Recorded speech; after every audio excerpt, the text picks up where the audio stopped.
नमस्तेऽस्तु महामाये श्रीपीठे सुरपूजिते शङ्खचक्र गदाहस्ते महालक्ष्मी नमोऽस्तुते।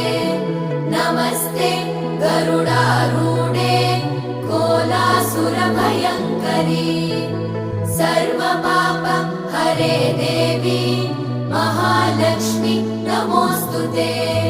महादेव्यै च विद्महे विष्णुपत्नी च धीमहि तन्नो लक्ष्मी प्रचोदयात्।